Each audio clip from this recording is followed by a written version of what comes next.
আসসালামু আলাইকুম। এটা হচ্ছে আমাদের চর অধীনের মাঠ। অথচ একদিন আগেও এই মাঠে এই বেলা হাজারো দর্শকের সমাগম থাকতো এই মাঠটায়। আজকে দেখেন কি অবস্থা, একটা লোকও নেই, মানে পুরা মরুভূমির মতো একটা অবস্থা। শুধু আমরা এই দুইজন ব্যক্তি এই মাঠটাতে বসে, আর কোনো একটা জন পাবলিক নেই এই মাঠটাতে। আমরা পুরোটাই একদম হতবাক, এটা কীভাবে সম্ভব।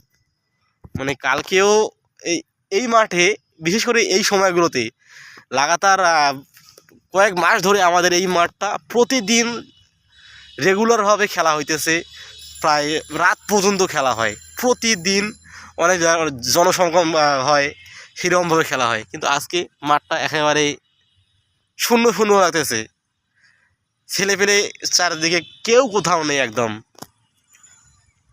তারপরও কিন্তু আজকে আবহাওয়াটা অনেক ভালো, আকাশের খুব সুন্দর একটা ভিউ পাইতেছি, এই দিক দিয়ে ভালো।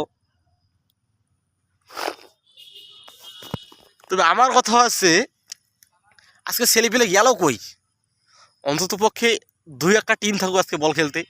প্রতিদিন এই সময় মাঠে প্রায় 2-3টে টিম থাকে বল খেলার জন্য, সিরিয়াল পায় না, খেলা খেলার জন্য সিরিয়াল পায় না।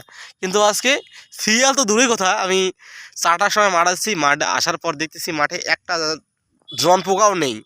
মানে একেবারে মরুভূমির মতো, সারা মরুভূমি হয়ে গেছে। এটার কারণ কি? ছেলেপেলে, আমাদের এলাকার ছেলেপেলে যারা জানেন আমাকে জানাবেন, এর কারণটা কি?